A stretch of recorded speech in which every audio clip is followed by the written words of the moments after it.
Hello, everyone. Welcome back to another day and another Bible reading today. It's so good to be back with you. It is April 29th, day 119. And today we will be starting in the book of Judges. We will be starting with chapter 9 here and with verse 22. So, Judges chapter 9, verse 22.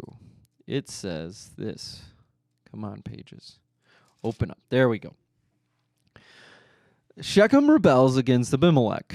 After Abimelech had ruled over Israel for 3 years, God sent a spirit that stirred up trouble between Abimelech and the leading citizens of Shechem, and they revolted.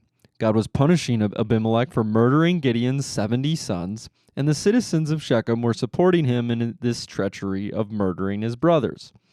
The citizens of Shechem sent an ambush for Abimelech on the hilltops and robbed everyone who passed that way. But someone warned Abimelech about their plot. One day Gaal, son of Ebed, moved to Shechem with his brothers and gained the confidence of the leading citizens of Shechem. During the annual harvest festival at Shechem, held in the temple of the local god, the wine flowed freely and everyone began cursing Abimelech. "Who is Abimelech?" Gaal shouted. "He's not the true son of Shechem, so why should we be his servants? He's merely the son of Gideon, and this Zebul is merely his deputy. Serve the true sons of Hamor, the founder of Shechem. Why should we serve Abimelech? If I were in charge here, I would get rid of Abimelech. I would say to him, 'Get some soldiers and come out and fight.'" But when Zebul, the leader of the city, heard what Gaal was saying, he was furious. He sent messengers to Abimelech in Armah, telling him, "Gaal, son of Ebed, and his brothers have come to live in Shechem, and now they are inciting the city to rebel against you. Come by night with an army and hide out in the fields. In the morning, as soon as it is daylight, attack the city. When Gaal and those who are with him come out against you, you can do with them as you wish." So Abimelech and all his men went by night and split into 4 groups, stationing themselves around Shechem. Gaal was standing at the city gates when Abimelech and his armies came out of hiding. When Gaal saw them, he said to Zebul, "Look, there are people coming down from the hilltops." Zebul replied, "It's just the shadows on the hills that look like men." But again, Gaal said, "No, people are coming down from the hills, and another group is coming down the road past the diviner's oak." Then Zebul turned on him and asked, "Now, where is that big mouth of yours? Wasn't it you that said, 'Who is Abimelech? And why should we be his servants?' The men you mocked are right outside the city. Go out and fight them." So Gaal led the leading citizens of Shechem into battle against Abimelech, but Abimelech chased him, and many of Shechem's men were wounded and fell along the road as they retreated to the city gate. Abimelech returned to Arumah, and Zebul drove Gaal and his brothers out of Shechem. The next day the people of Shechem went out into the fields to battle. When Abimelech heard about it, he divided his men into 3 groups and set an ambush in the fields. When Abimelech saw the people coming out of the city, he and his men jumped up from their hiding places and attacked them. Abimelech and his group stormed the city gate to keep the men of Shechem from getting back in, while Abimelech's other 2 groups cut them down in the fields. The battle went on all day before Abimelech finally captured the city. He killed the people, leveled the city, and scattered salt all over the ground. When the leading citizens who lived in the tower of Shechem heard what had happened, they ran and hid in the temple of Baal-berith. Someone reported to Abimelech that the citizens had gathered in the temple, so he led his forces to Mount Zalmon. He took an axe and chopped some of the branches from a tree, then put them on his shoulders. "Quick, do as I have done," he told his men. So each of them cut down some branches, following Abimelech's example. They piled the branches against the walls of the temple and set them on fire, so all the people who had lived in the tower of Shechem died, about 1,000 men and women. Then Abimelech attacked the towns of Thebez and captured it. But there was a strong tower inside the town, and all the men and women and the entire population fled to it. They barricaded themselves in, and they climbed up to the roof of the tower. Abimelech followed them to attack the tower, but as he prepared to set fire to the entrance, a woman on the roof dropped a millstone that landed on Abimelech's head and crushed his skull. He quickly said to his young armor-bearer, "Draw your sword and kill me. Don't let it be said that a woman killed Abimelech." So the young man ran through with his sword, and he died. When Abimelech's men saw that he was dead, they disbanded and returned to their homes. In this way, God punished Abimelech for the evil he had done against his father by murdering his 70 brothers. God also punished the men of Shechem for all their evil. So the curse of Jotham, son of Gideon, was fulfilled. Chapter 10. It says, Tola becomes Israel's judge. After Abimelech died, Tola, son of Puah, son of Dodo, was the next person to rescue Israel. He was from the tribe of Issachar, but lived in the town of Shamir in the hill country of Ephraim.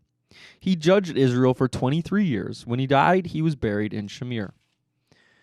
Jair becomes Israel's judge. After Tola died, Jair from the Gilead judged Israel for 22 years. His 30 sons rode around on 30 donkeys, and they owned 30 towns in the land of Gilead, which are still called the towns of Jair. When Jair died, he was buried in Canaan. The Ammonites oppress Israel.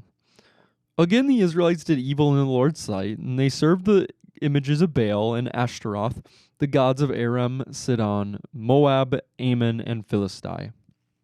They abandoned the Lord and no longer served him at all. So the Lord burned with anger against Israel, and he turned them over to the Philistines and the Ammonites, who began to oppress them that year. For 18 years they oppressed all the Israelites east of the Jordan River and in the land of the Amorites, that is, in Gilead. The Ammonites also crossed to the west side of the Jordan and attacked Judah, Benjamin, and Ephraim. The Israelites were in great distress. Finally, they cried out to the Lord for help, saying, "We have sinned against you because we have abandoned you as our God and have served the images of Baal."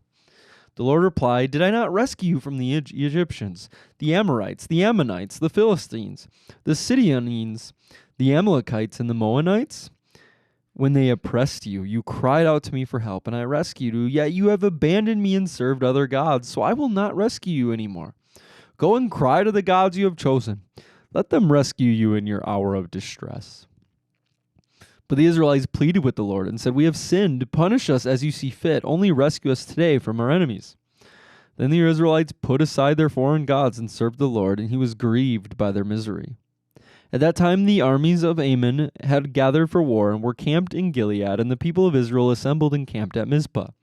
The leaders of Gilead said to each other, "Whoever attacks the Ammonites first will become ruler over all the people of Gilead." And we'll stop there in the book of Judges for today, and we will head over to Luke chapter 24, verses 13 through 53, as we wrap up the book of Luke. It says, the walk to Emmaus. That same day, two of Jesus' followers were walking to the village of Emmaus, 7 miles from Jerusalem. As they walked along, they were talking about everything that had happened, and as they talked, they discussed these things. Jesus himself suddenly came and began walking with them, but God kept them from recognizing him. He asked them, "What are you discussing so intently as you walk along?"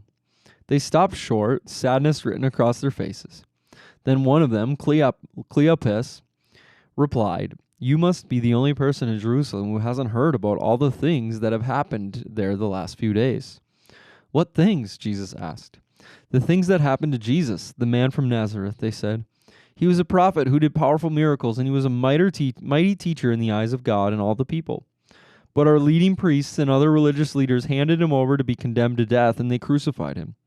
We had hoped he was the Messiah who had come to rescue Israel. This all happened 3 days ago." Then some women from our group of his followers were at his tomb early this morning, and they came back with an amazing report. They said that his body was missing, and they had seen angels who told them that Jesus is alive. Some of our men ran out to see, and sure enough, his body was gone, just as the women had said. Then Jesus said to him, "You foolish people, you find it so hard to believe that all the prophets wrote in scriptures. Wasn't it clearly predicted that the Messiah would have to suffer all these things before entering his glory?" Then Jesus took them through the writings of Moses and all the prophets, explaining from all the scriptures the things concerning himself.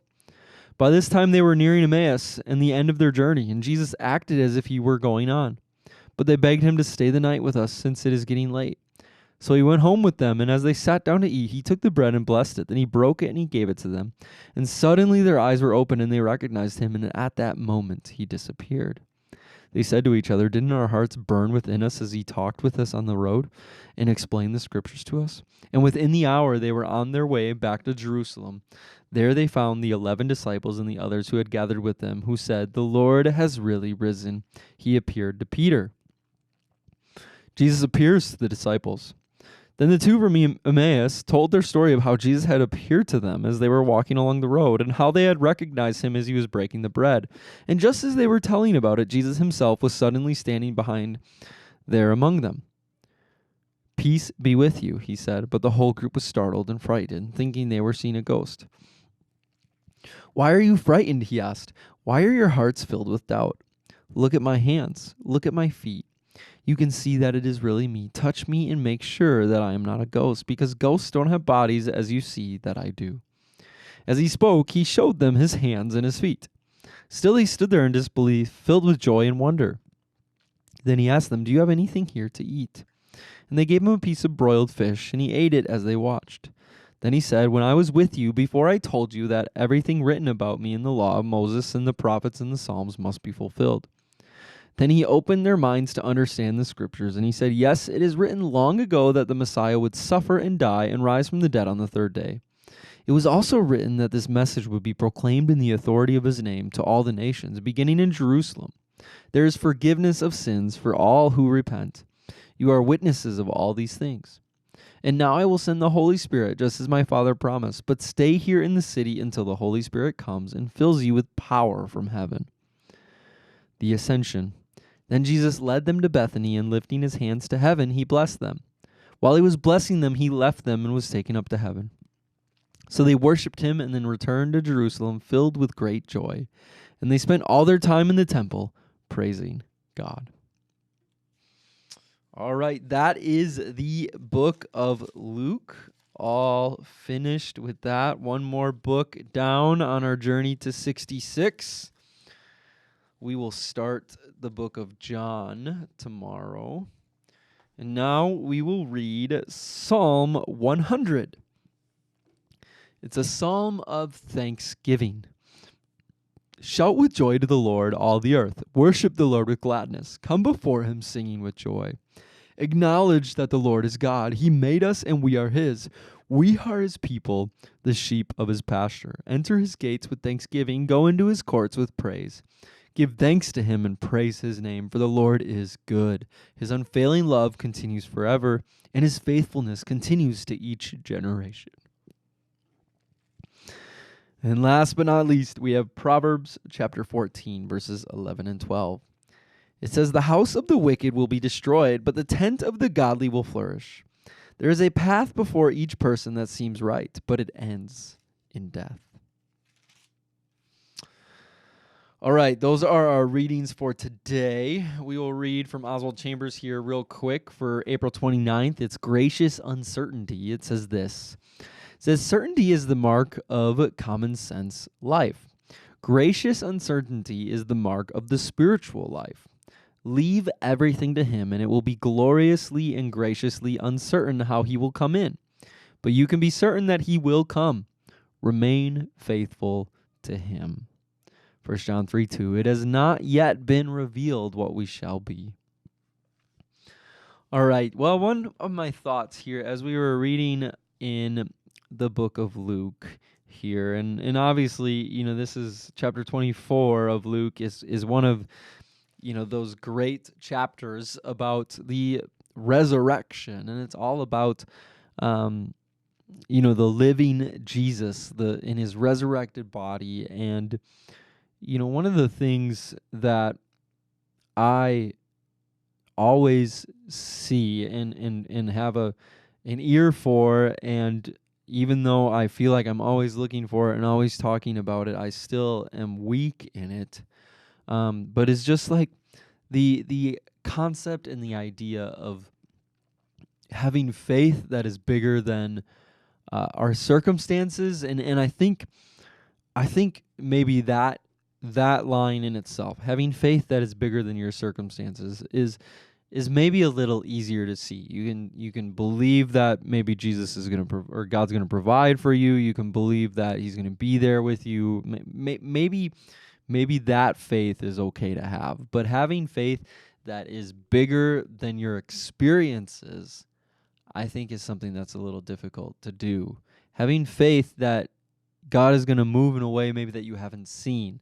Having faith that God's going to do something bigger than what you understand. Having faith that the same God who rose Jesus from the dead, the same God who performed all of these miracles wants to and can perform miracles in your life, even miracles that are bigger than anything that you ever experienced. And I think that's exactly what Jesus is saying here, and on the road to Emmaus, and then when he's talking to his disciples, he's saying that there are bigger things at play here, and God is so much bigger than the little things that you're putting him in, and we have to have faith that can go out of the box, that we put God in, and be able to believe that the Lord is going to work in our lives in a mighty way. And I think if we can do that, and if we can press into that and believe that the Lord's going to move, I think we would see God do things in our life that bring us so much joy and so much freedom, so much forgiveness, and so much breakthrough. So I'm just praying for more faith today. So Lord, we just thank you for who you are. We thank you for your word. And Lord, we thank you that you are alive, and that you've sent your Holy Spirit to be with us as our helper. And Father, we just pray that we will have an increase in faith. Lord, that we will believe that you are going to come and move in our lives in a greater way. So Father, I just pray right now that you do